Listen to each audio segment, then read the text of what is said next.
Semangat menjalani hidup dalam keterbatasan melekat dalam sosok Rumondang Tinambunan.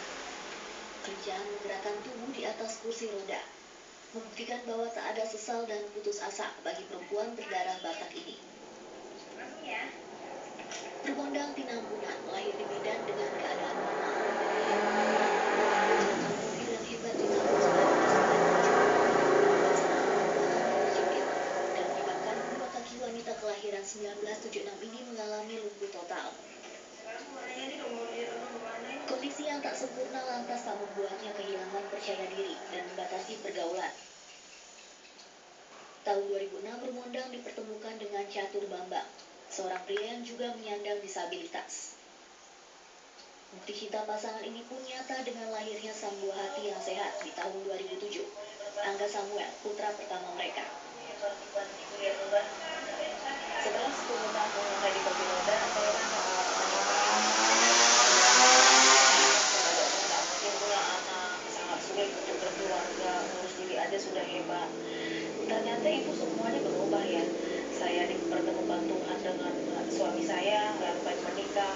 Ternyata apa yang kata dokter itu enggak sesuai. Tuhan kasih saya kesempatan untuk mengandung, saya punya anak, lalu saya semangat dong.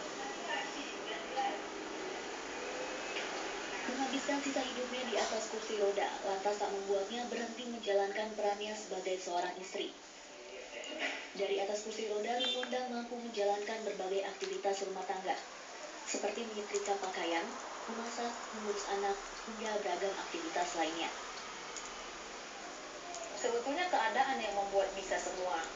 Dengan si cuci kan ada, masak tinggal dicolok gitu kan, tukang sayur depan rumah juga lewat, atau saya cari kemana. Kan saya sekarang udah bisa naik motor sendiri, dirancang suami saya, jadi rumah juga dimodif sesuai dengan keadaan pakai roda, nggak perlu bantuan orang lain. Jadi dikerjakan pekerjaan rumah tangga dengan senang hati, jadi semua menyenangkan gitu. Dengan cara semangat yang ada, pekerja keras. Gimana sih seorang ibu rumah tangga, saya juga seperti bedanya saya nggak bisa jalan kan.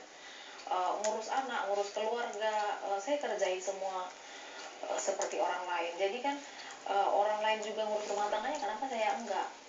Saya pikir malah lebih banyak aktivitas saya ya. Iya kan?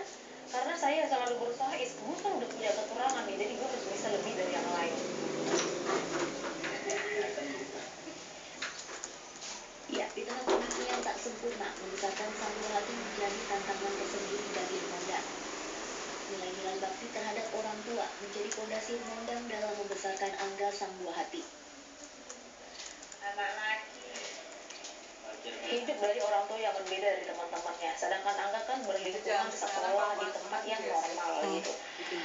Kadang banyak temannya nanya kok, kenapa sih ayahnya sama mamanya begitu gitu kan, kenapa pakai roda Angga gitu. Tapi dia jelasin, tapi dia mama aku loh, aku lahir di operasi, barangkali diceritain gitu, tapi dia sayang aku gitu, dia rawat aku. Jadi aku juga bilang sama Angga, enggak, kamu harus percaya diri, mama sama ayah begini adanya gitu, bukan kayak orang lain, tapi kan apa yang bisa kita kasih yang terbaik itu kita kasih buat kamu. Jadi dia kepengen juga hal-hal yang pengen main bola sama ayahnya. Dia pernah sampaikan kalau dia pengen saya gendong seperti anak orang lain gitu kan. Jadi saya coba Angka tetap dapatkan ini, tapi bukan dari mama, tapi banyak dari orang lain, dari teman mama, teman ayah. Jadi dia udah terbiasa seperti itu gitu. Jadi nggak terlalu nuntut.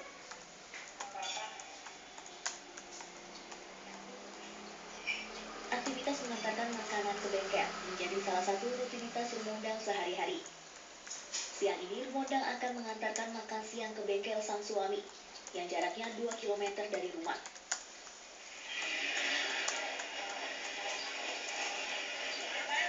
Dibantu sang buah hati, Rumondang menjalankan aktivitas ini setiap hari.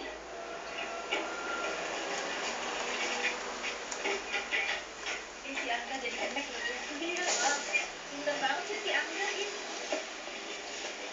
Ya, dengan motor yang dirancang khusus oleh sang suami, Rumondang menunjukkan kemandiriannya di balik keterbatasannya. Meski menyandang disabilitas, Rumondang mampu dan lihai mengendarai sepeda motor.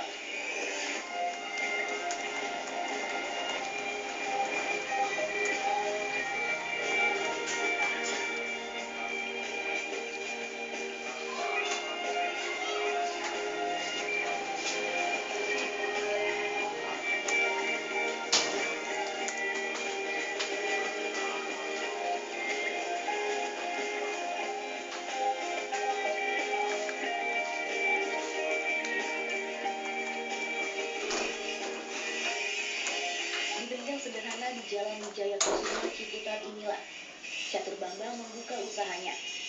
Usaha yang berdiri sejak tahun 2004 ini mampu merakit kendaraan bermotor yang dikhususkan bagi para penyandang disabilitas.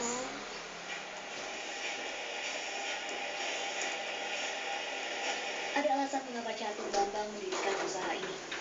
Dulu sebelum sukses dengan usahanya, Catur sempat mengalami stigma negatif dari supir angkutan umum. Ia sering ditolak untuk naik angkutan umum. Berbagai pengalaman tersebut mendorongnya untuk menciptakan lintas. Ya, demikian inilah Catur Bambang membuktikan kemandiriannya di balik keterbatasan fisik yang dimiliki sebagai suami. Ya, banyak kecewanya. Kita ketika baru mau ngecat angkot, itu udah pasti kita punya istilahnya insting bahwa kita akan ditolak sama benar. Dari misalnya 50 angkot itu belum tentu satu punya mengambil. Ya karena supir-supir itu mengira kita itu akan hanya ngerepotin aja ya kan. Walaupun kita stop segala macam, mereka tidak mau berhenti. Jadi semua kendaraan kecuali taksi. Sedangkan untuk naik taksi itu sendiri tidak memungkinkan karena harus dari segi keuangan. Akhirnya kita terinspirasi untuk membuat motor sendiri gitu yang sesuai dengan kecacatan kita gitu. Keberhargaan hidup itulah yang dipelajari Bambang dan Catur Bambang selama 8 tahun di kursi roda. Bersyukur, optimis, dan berdamai dengan keadaan merupakan kunci kemandirian pasangan disabilitas ini. Hermondang Sinampunan dan Catur Bambang membuktikan bahwa hidup di atas kursi roda tak membuat pasangan ini berhenti berkarya dan menggantungkan hidup pada orang lain. Putri Mawito, Fajar Aji, The ITV, Jakarta.